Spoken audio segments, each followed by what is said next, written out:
Group with alleged terror ties blocks major highway here in Seattle, alongside a group bankrolled by George Soros and other liberal donors. No arrests were made. Washington State Patrol just kind of let it happen. Let's get into it. Here we go. This happened this past weekend. I have not been covering the protest just because it's like, you just got a bunch of people free Palestine. Let's watch some video on it. It's I-5. It's Interstate 5. It's our biggest highway through the state. It goes right through downtown.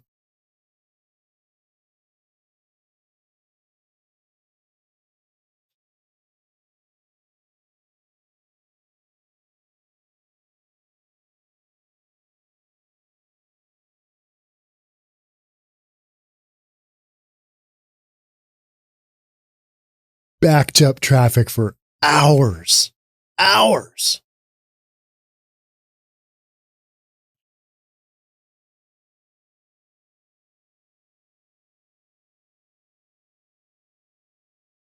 Every one of those should be arrested. Felony charges or something.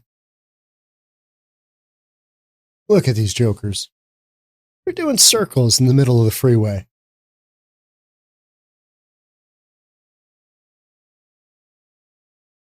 Ah, so annoying. Yep. No traffic going through. Yes, you got chairs out in the middle. You need to take a little break, take a little rest, sit down, hydrate. Meanwhile, everybody else in the world is trying to do stuff. This was on a Saturday. It's just insane. We just let it happen. That's Seattle for you, though, right? I mean, it's maddening. So I live streamed a couple of those protests early on, right after the October 7th happened, next couple of weekends. But it was, much of the same. Now you got some pretty big organizations. Let's go ahead and read this bad boy. An activist group with alleged ties to Palestinian terrorists and an organization backed by major left-wing nonprofits, George Soros, blocked a Washington state highway for hours over the weekend to demand a ceasefire amid the ongoing conflict in Israel. Don't these people recognize that this is doing nothing? Israel doesn't care. They're just going to do their thing. So you can protest all day long. You can upset the daily order. And this is, major traffic flow going up to Canada, going down to Oregon. You're rocking daily life. That doesn't exactly endear people to, oh, yeah, okay, yeah, well, all right, yeah, let's get on that whole Israel thing and have them stop doing the bombing because, it's been working so far, right? All these protests we've had. Just a bunch of virtue signaling is what I always take away from it. And being at these protests, I mean, it's like, guys, we're close to 7,000 miles away from where this is going on. You protesting has zero impact on anything other than just upsetting local residents because they can't get to work. They can't do what they need to. They can't get their kids to soccer. All kinds of stuff got disrupted. But again, this is Seattle. This is what we're doing. That's why I live in Bellevue. I was moving a bunch of stuff that weekend and successfully because, roadways in 405 in Seattle or in Bellevue was not blocked. Seattle chapter of Sadun, I don't know how to pronounce that. A group accused of being tied to the U.S. designated terrorist organization, the PFLP, I believe they go by, the Popular Front for the Liberation of Palestine, and Jewish Voice for Peace Seattle, rallied their members to block the I-5 highway in Seattle on Saturday. The groups helped block the highway for over 4 hours and caused a 6-mile-long pileup of cars. Seattle police made no arrests. How are we not arresting people for getting on the freeway? I say the minute you get on a public roadway, cuffs go on, you arrest them, haul them off to jail. But here in liberal Seattle, it's okay. Freedom of speech. Yeah, I know they're on the freeway, but the protesters' demands included an immediate ceasefire, an end to the siege on Gaza. It's not working, folks. It's not working. The suspension of American aid to Israel and the freedom of all Palestinian prisoners. So according to a social media post. you had Antifa in there. You could see the black bloc. You'd see them walking around. They latch on to any cause, no matter what it is, as it comes up, right? If it's even loosely, somewhat left of center, they're all in. They're all, especially a good protest that shuts down traffic and just annoys everyone. Just everyone. A social media post showed that Sadun, Seattle, and Jewish Voice for Seattle, actually, I don't care if I mispronounce that first name, Sadun, participated in the highway blockade and encouraged others to join them.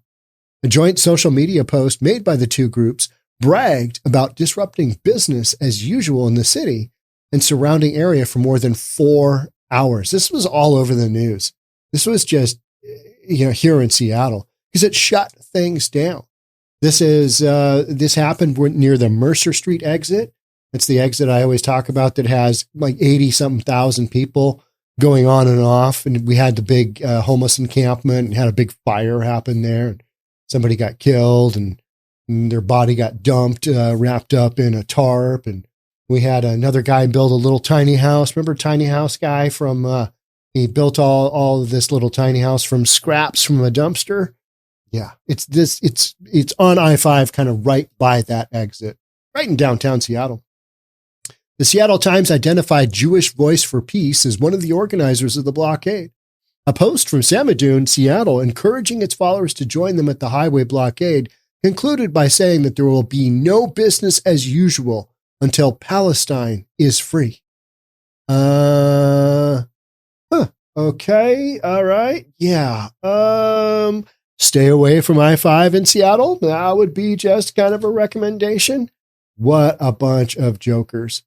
Watchdog groups and the Israel governments have accused Sadun of being linked to the PFLP, which we mentioned earlier, which is a U.S. designated terror organization. All right, so we've got a terror organization linked to this protest in the middle of I-5, and there's no arrests being made? Yeah, that's interesting, isn't it? What do we got going on there? Yeah. The PFLP has launched rockets at civilians. That's not good. Hijacked planes and ordered suicide bombings, according to the U.S. Office of Director of National Intelligence. All right, that, when you launch a little rocket at a civilian or you hijack a plane, yeah, that does qualify for terrorism, doesn't it? Sadun, in contrast to these claims, presents itself as a human rights group working to provide resources to Palestinian political prisoners. From Seattle. I have just passed over all of these protests because I just don't want to give them any more. I don't want to give them any more, movement forward. I wanted to cover a couple of them early on, because I felt like there was going to be these protests going on for a long time. And I wanted you guys to kind of get an up close look at what they look like. Yeah, we did a couple of them. And then I was like, yeah, I'm out. This is going absolutely nowhere. But it's being backed by some good solid terror organizations. A little George Soros action, right? NGO Monitor, an Israeli watchdog group, released a report outlining the alleged ties between Sadun and the PFLP. All right, that's great. Sadun coordinator Khalid Barakat was identified as a member in the Central Committee of the PFLP. According to the report, the PFLP itself called Barakat a comrade. I love that word. Hey, comrade. All right, are we full-on communist? Is that what we're doing? Oh, we are. Okay, yeah, we are. And a leader in the PFLP on multiple occasions, according to NGO Monitor's translation of the PFLP's Arab language website. Sadun activist Mustafa Awad was part of a delegation led by the PFLP in 2016, according to the NGO Monitor. He has been accused by the Israeli government of joining the PFLP and being trained by Hezbollah. Oh, that's great. That is great. Right? How are we letting these people just run around and then claiming it's freedom of speech when you're on a major interstate highway? Arrest those people. Don't let them get on the freeway. clear them off the freeway. This is just totally unacceptable. Freedom of speech. Hey, if you want to do a little deal and you get the correct permits, I'm sure this was not permitted, right? Oh yeah. Oh, you guys are going to block I-5. Okay. Yeah. Yeah, that's fine. It shouldn't cause, thousands and thousands of people to have their lives just disrupted and just utterly turned upside down and shaken up on I-5. Yeah, there's apparently a protest 6 miles up and I can't turn around and we're stuck and I don't have gas left in my car to get home. I mean, I really got to go to the bathroom. Just some people just stuck in some horrific situations, and all the side roads were just absolutely, just disaster. So this is what the Times of Israel reported. Samadun's coordinator in Europe, Mohammed Khatib, was also identified as a PFLP member in NGO Monitor's report. All right, so we've got a bunch of people that are active terrorists, and we've got links to that, and they are on the freeway in Seattle. Yeah, it's what we're doing, though, right? I mean, these people far left, they just jump on these causes, and then all of a sudden, yeah, because Israel is an occupier, we got to get in on this action. We got to do a little protesty action, and just turn our traffic report on a Saturday, which should be, yep, nobody's going to work today. It all looks clear. It looks golden. Instead, it gets just becomes a disaster zone. The PFLP put out a statement thanking Samadun for its efforts to free its imprisoned members in 2016, according to the report. The Zachor Legal Institute sent a letter to the Department of Justice in 2018 calling for an investigation into Samadun over its PFLP ties. I think it's pretty clear. You've got some ties there. I mean, this isn't that hard to figure out, right? Samadun shares and promotes content directly from the PFLP's official web platforms, which includes interviews and events with Khalid Barakat. The PFLP and Samadun not only share the other's content, but the two groups promote and attend each other's events, showing that the overlap between the two groups is likely not accidental. You think? Yeah. They're co-opting, right? They're co-opting. It's not unlike when we had Black Lives Matter back during Fentanyl Floyd, Summer of Love. Had that incident, and then Antifa is like, hey, this falls within our line. We don't like the police. Let's go on an anti-police tirade. And every now and then they'd, throw in a Whose Lives Matter, Black Lives Matter, just to give it that tinge of, all right, we got some real activism going on here. The German government banned Samadun in 2023 after officials claimed its members celebrated the October 7th, 2023 terrorist attacks in Israel. Black Lives Matter did as well. So, yeah, I think you got a lot of groups that celebrated the terrorist attacks. Black Lives Matter Chicago on their I think it was Instagram site, and I did a podcast on this. They had up an image of the electric hang glider that was used to come in and start that terrorist attack in Israel, and specifically in the music festival that was going on. Jewish Voice for Peace, whose Seattle chapter joined Samadun's chapter in blockading the I-5 highway on Saturday, is backed by major left-wing philanthropies. Again, is this shocking at all? No, we know this. It's wildly out in the open. Nonprofit grant makers like the Soros Family Foundation to promote open society, and the Rockefeller Brothers Fund, the Tides Foundation, and the Amalgamated Charitable Foundation, among others, have donated hundreds of thousands of dollars to Jewish Voice for Peace over the past few years. I have read about the Jewish Voice for Peace. What are we doing there? Yeah. This is not the first time Samadun, Seattle, and Jewish Voice for Peace have engaged in disruptive protests to aid the Palestinian cause. Samadun in Seattle helped organize a blockade of a port in Tacoma, Washington in November 2023. Remember that? There was a ship that left from Oakland, I believe it was, San Francisco area, the Bay Area, and it made its way up to Tacoma, and it allegedly had some military equipment that was being shipped off to Israel. They were part of the group. You had like one guy down in the Bay Area who was stuck to the boat. You had a bunch of people, and they blockaded the port of Tacoma. Sadun's Seattle's stated goal was to stop a ship it believed to be carrying aid for Israel from disembarking. Didn't want it to leave. It left. It made its way to Israel. It had all of its equipment. Yeah, what happened to that? Who knows, right? But all of us, for a day or two, is just big news. Hey, got a blockade going. It's not happening. Jewish Voice for Peace, meanwhile, occupied buildings in the Capitol Hill campus to agitate for a ceasefire in October 2023. U.S. Capitol Police arrested roughly 300 demonstrators involved in the protest. At the beginning of this, there was quite a few. There were some major protests.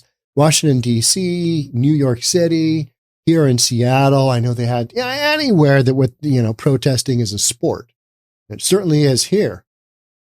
How these folks get away without being arrested and how they got on I-5, that to me is just straight up criminal. Again, going back to, if you want to protest and if you want to launch get your permit in order and you want to go and do that, but not mess up traffic in a heavily traveled, I-5 corridor, then go do your thing. Go do your thing. If you have, the blessings from all the governmental entities and you've got the correct permit, all right. You're free to do your thing. I'm not going to cover much of it, but this one here, I haven't talked about it much because we've always got something like this going on here in Seattle. It's typically in downtown, but this one made its way onto I-5. Yeah, right. Sadun and Jewish Voice for Peace and their Seattle chapters did not respond to the Daily Caller News Foundation's request for comment. Is that just not shocking? I mean, I can't believe they didn't get back to him. What's going on there, right? Here's a little action from the Seattle Times. Protesters demanding ceasefire in Israel-Hamas war, leave I-5.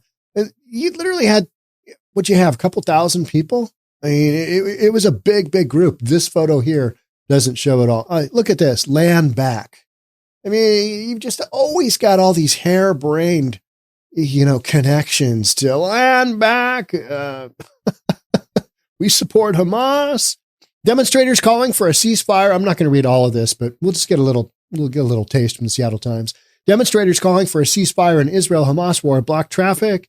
A blockade of cars and protesters standing on the freeways, joined by hundreds more people gathered on nearby overpasses. You could see the overpasses were just loaded up. They were filled.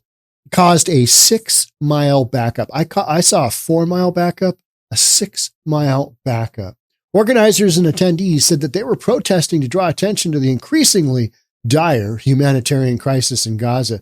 You know what?